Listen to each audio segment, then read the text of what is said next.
Well, hello, and thanks for watching. My name is Cindy Hazel Geets, and I've been a participant in the Community Service Roundtable discussion groups that have been hosted over the past several months by Town Councillor Patricia Simone. And these groups have been wonderful to build unity in the leadership teams of our local community service groups, our nonprofit organizations, our sports clubs, and our churches. And so we've decided to profile the leaders of those organizations so they can get the word out about what's happening in their various organizations. And today I have the privilege of speaking with Sharon Bombardier. She's the current president of the Society of St. Vincent de Paul. So Sharon, thank you for taking time to speak with us today. Thank you for having me. You're welcome. I'd just like to begin by asking you to give us a brief description of the services the Society provides to our community and give us a demographic of the people you serve here.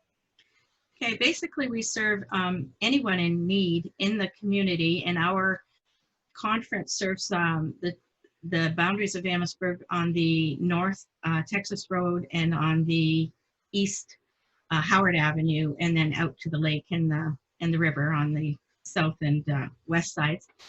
And our primary concern is to help anyone who needs any kind of assistance, but we find that basically people are asking us for food assistance. Mm-hmm. So our mandate was to make home visitations. Mm-hmm. We actually bring the food to the people because basically we like to speak with them, and sometimes in discussions you find that there's more need than what they're actually asking for.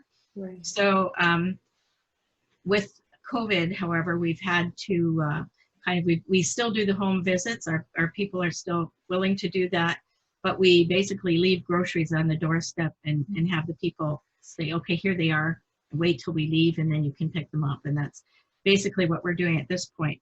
We also, though, provide assistance. The Society Shop is an associated this Society Shop on Murray Street in town is an associated St. Vincent de Paul entity. And we also can provide vouchers for food, for clothing, and for furnishings and that. For instance, if someone comes into town out of an abusive relationship, has left with nothing, we can get them set up, that kind of thing. We also, from time to time, are able to provide beds for people who have no beds. Mm-hmm. We have sent children in the community to camp, mm-hmm. non-COVID times, of course, and we've also covered in an emergency after all other things have exhausted and to a limit, the utility bills on an emergency basis or some prescriptions on an emergency basis. So basically whatever we can do within our mandate, within our financial means, we try to do to help people out. That's wonderful. And you have a large geographical area you're covering. We are, well. Yes. Yeah, yes. That's wonderful. Well, you've kind of alluded to some of the challenges in COVID-19 with your deliveries, but in these times, what are you as a society most grateful for? Well, we are thankful that our membership is willing to still do this. We have about 29 active members. And they are still willing, for the most part, to do this, to go out and to, do the grocery drop-offs or whatever we need. So I'm thankful for that. And also that we so far have the means to provide the necessities of these people. So that's great. Yeah. So you've been able to meet the request that you've received, so that's so far, wonderful. yes. Yeah. Mm-hmm. And what would you say, Sharon, is your greatest needs currently in your organization, and how can people come alongside of you and help with those needs? Well, I think I find that their primary need at this time is new membership. Mm-hmm. Our members are probably 98% above the age of 65. And so the 50 to 65 demographic would be, the newly retired or whatever. Those are the people we'd be looking for new memberships. And anyone with,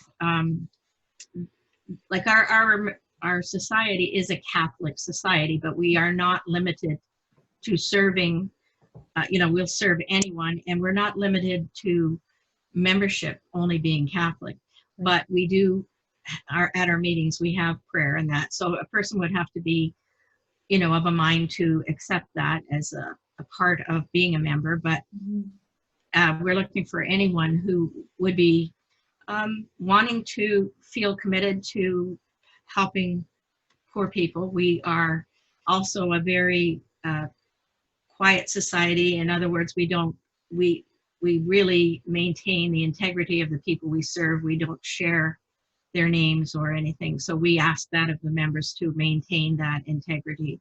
And they have to sign a document to do that before they're allowed to be members. And we do have a screening process, but we certainly are open to anyone who has that feeling that they would like to assist the needy in our community in that way. That's great. And finally, what are you most looking forward to in the coming year? I think we are hoping to be able to continue our services like every other charity. Our means of earning funds through fish fries and different things has been limited by COVID. So we're always looking for donations and ongoing funding from whatever sources we're able to access. That would be the primary, so that we can continue our services to the community. The Society of St. Vincent de Paul has been in the Amherstburg community since the mid-1950s. Wow. So it's a long-serving society.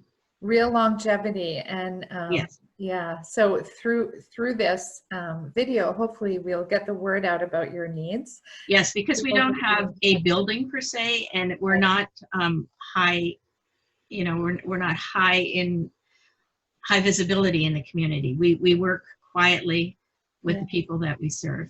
Yeah. Well, Sharon, just on a personal note, just thank you so much to you and your volunteers for all that you're doing to meet those needs, and for the respectful and dignified way that you administer the gifts that you give them. Thank you. Yeah, it's really awesome for people to be able to approach an organization and for their identity to be kept confidential. So that's a huge part of what you do too. And we don't collect a lot of information. We just serve. Yeah. Okay. And any final words that maybe we didn't cover that you'd like to? Well, I mean, if you support the society shop in town, you are supporting the greater St. Vincent de Paul Society. We don't get funding from there, but the Greater St. Vincent de Paul Society, Windsor Essex Council, does get the funding if you support the society shop. So we appreciate anything. Like, anyone can go in there, and some really good buys sometimes. Great. That's a great little tidbit of information for everyone listening. So friends who are listening, I would just really encourage you to be in touch with Sharon at the Society. Her contact information follows this video. And just if you have a need that you need to be met, be in touch with her. But also, if you're interested in coming alongside and helping with them in this faith-based organization, she'd really be eager to speak to you. And Sharon, again, thank you so much for your time today. And we just look forward to hearing all the great things that are happening at the Society in the future. Thank you. And again, thank you for the opportunity to put this out there. All right. We'll leave it there for today. You too.